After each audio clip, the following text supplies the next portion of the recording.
你们先在此静待片刻。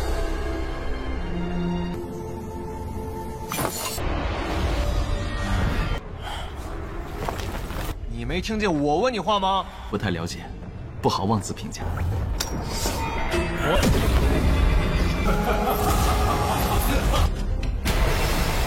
皆所已凡。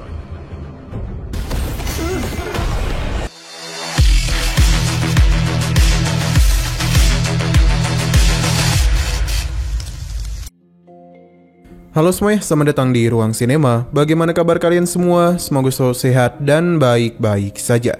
Sesuai jadwal, jadi pada hari ini kita akan kembali melanjutkan series Donghua A Record of Mortal Journey to Immortality season keempat episode terbaru, yang mana ini adalah episode yang ke-30 atau yang ke-154. Sebelum kita mulai, lebih baik kita lihat lagi apa saja yang telah terjadi pada episode sebelumnya. Kemarin kompetisi antara 3 sekte telah dimulai. Mereka akan mencari 10 murid yang pantas untuk memasuki pohon suci. Kompetisi ini bisa dibilang tengah didominasi oleh Han Li bersama rekan-rekannya, karena baik ia maupun ketiga rekannya mendapatkan kemenangan yang begitu banyak. Perlahan namun pasti mereka berempat pun memasuki posisi 10 besar dan berhak untuk memasuki pohon suci. Dalam waktu yang tak begitu lama, para murid pun dibawa ke sebuah tempat.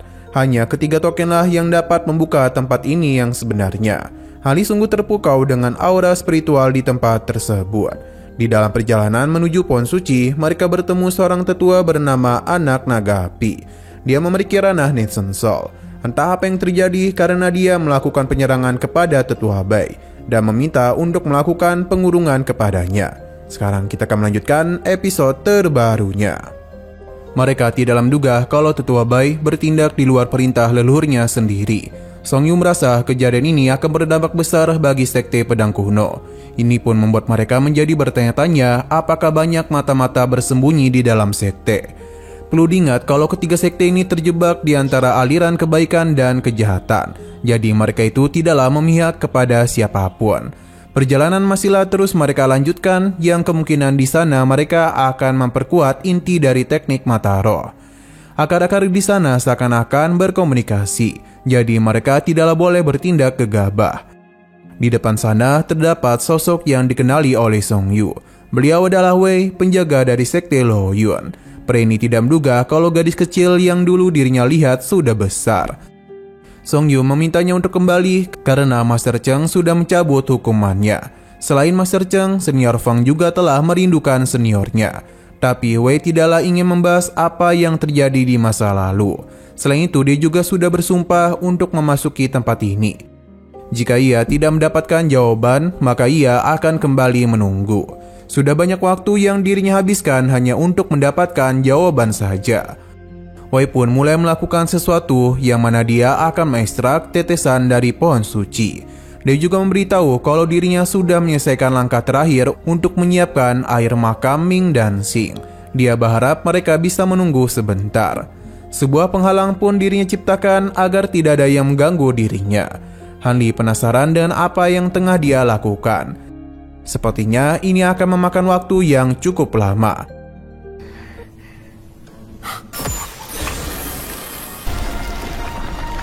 你们先在此静待片刻。Han Li pun mengingatkan Yin Yu mengenai teknik pelarian bawah tanahnya.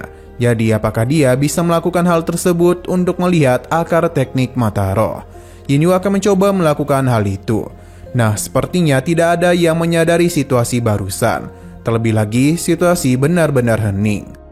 Hingga perhatian Han Li pun talihkan kepada Dudong, karena dia itu tengah melakukan sesuatu.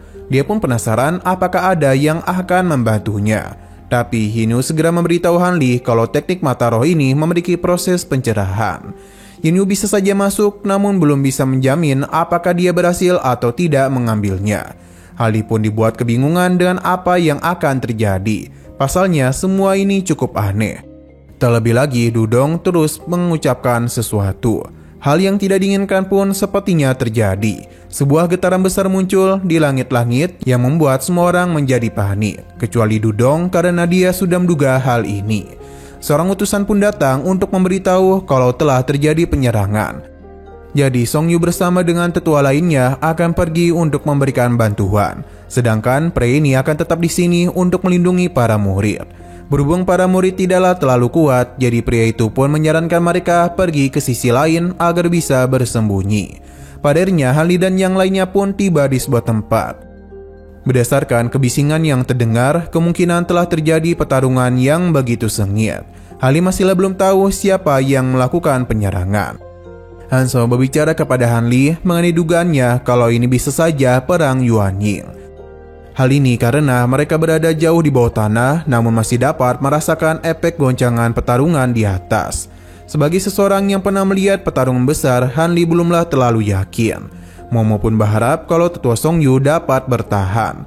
Sepertinya ini merupakan ulah dari tetua Bai yang merupakan mata-mata. Dudong tiba-tiba saja berbicara yang mana dia menganggap kalau tetua Bai memiliki nasib yang menyedihkan. Ini seketika saja membuat Hanzhou kesal. Han Li menenangkannya dan meminta mereka untuk tidak langsung menilai.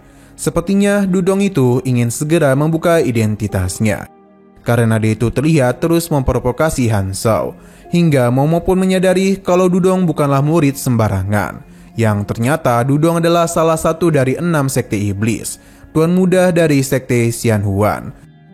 也是一位可怜之人。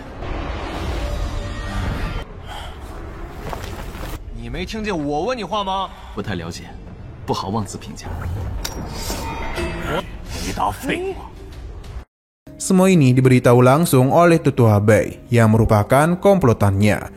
Kedatangannya membuat semua orang pun menjadi ketakutan. Dudong senang karena dia baik-baik saja. Namun kemunculan dari bocah naga di luar prediksi mereka. Untung saja dia itu tidak menghabisinya dulu yang membuat dia masihlah dapat bertahan hidup. Dudong merasa waktu yang mereka ciptakan sudah cukup untuk pamannya melakukan penyerangan. Salah satu murid dari pedang kuno mencoba melarikan diri tapi dengan mudah ditahan oleh tetua Bai. Kini kondisi benar-benar menjadi begitu tegang karena lawan mereka berasal dari sekte iblis. Serangan langsung saja dilakukan oleh Dudong. Ia juga mulai membuka identitas dia yang sebenarnya.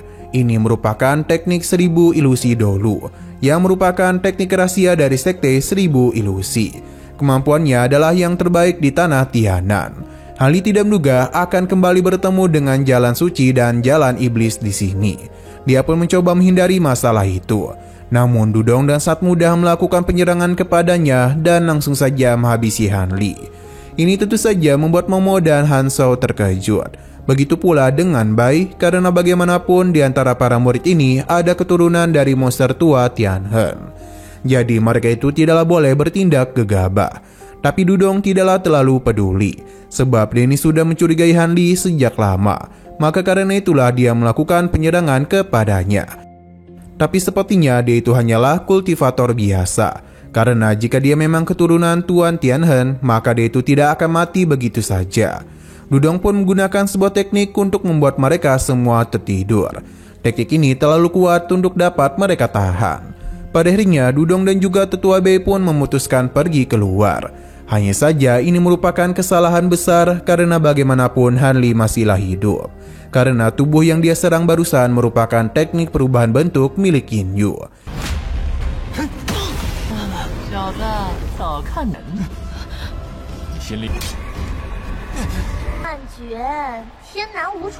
Teknik yang dirinya miliki sangatlah kuat, bahkan tidak akan mampu dirasakan oleh siapapun. Han Li pun muncul dan memberikan pujian kepadanya. Selain itu mereka juga mengambil Xiu Dinglingdan. Dengan begini mereka sudah mendapatkan apa yang mereka inginkan. Namun Han Li masihlah belum puas karena ingin mendapatkan cairan murni. Ia juga ingin melihat apa yang akan terjadi di luar sana. Kita pun dibawa kepada Dudong dan tetua Bai yang menemui penjaga sekte Luoyuan. Melihat token yang mereka bawa membuat Wei terkejut. Hanya saja dia itu agak keberatan untuk berpihak lagi kepada mereka. Meskipun dia ini berasal dari sekte Tianshan, namun semua ini adalah masa lalu. Terlebih lagi penetua Chang sangatlah baik kepadanya dan sudah menganggap dirinya sebagai putra. Ternyata sekte iblis berencana untuk menjadikan Wei sebagai pemimpin sekte Luoyuan supaya dapat diambil alih dengan mudah. Namun keberadaan penetua Cheng telah mengubah sudut pandangnya. Sebenarnya Bai juga merasakan hal yang sama, namun tetap saja ini adalah sebuah misi yang mereka jalankan. Berdasarkan pesan yang guru mereka bicarakan, aliansi kebenaran dan jahat tengah berada di padang rumput Mulan. Jadi kehadiran dari pohon peri Xuantian dari zaman kuno sangatlah dibutuhkan. Untuk bisa menemukan keberadaan pohon ini, mereka diutus selama bertahun-tahun bersembunyi di dalam 3 sekte. Dan rencana barulah dimulai sekarang. Wei pun memberikan cairan murni kepada mereka. Tapi dia itu tidak ingin mereka mengganggu akar pohon ini. Sebab ini adalah pondasi utama dari 3 sekte. Bisa dikatakan Wei ingin melindungi pohon suci. Dudong menahan tetua Bai karena mereka hanya membutuhkan cairan saja.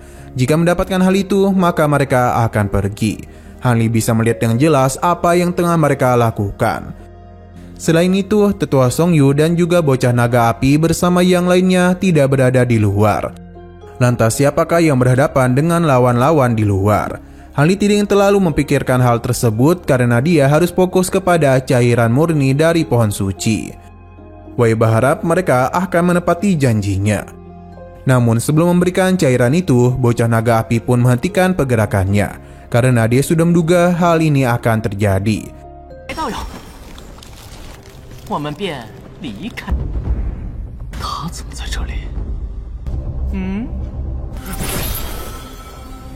Dengan kehadiran bocah naga api di sini, maka situasi benar-benar buruk bagi Dudong dan tetua Bai. Pasalnya lawan mereka adalah seorang Nation Soul di tahap awal.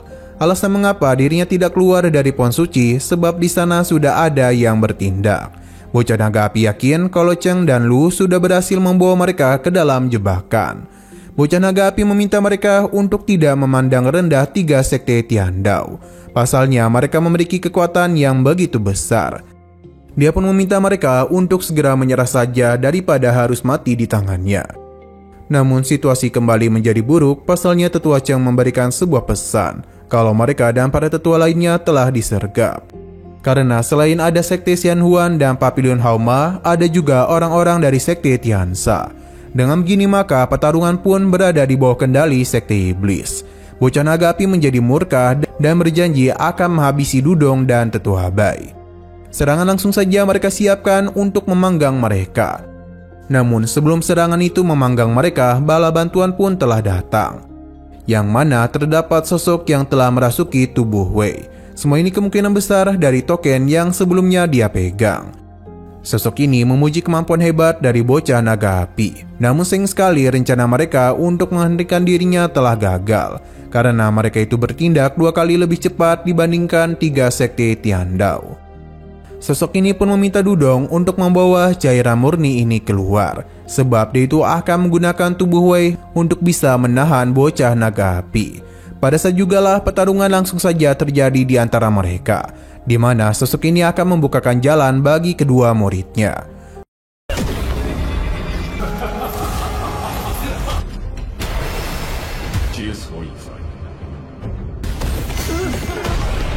Song Yu bersama dengan yang lainnya pun memutuskan untuk mengejar mereka. Sedangkan bocah naga api akan berhadapan dengan sosok tersebut.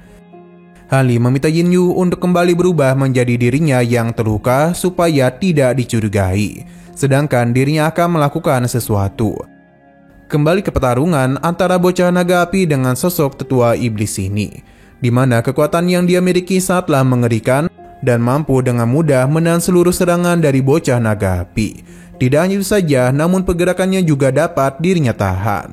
Bocah naga api pun sadar kalau ini adalah teknik jahat surgawi, sebuah teknik yang dapat melukai rohnya.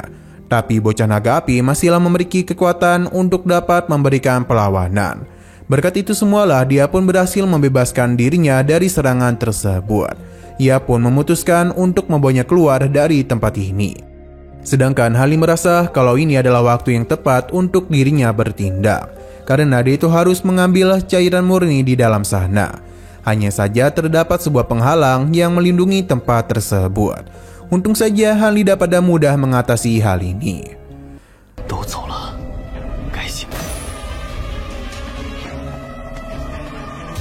Nah, sayang sekali lagi seru-serunya episodenya pun harus bersambung dulu. Oke, sekian dulu pada video kali ini. Untuk video selanjutnya akan segera hadir. Jadi bagi kalian yang ingin mengikuti series ini, langsung saja klik subscribe dan aktifkan loncengnya. Terima kasih yang sudah menonton video sampai habis.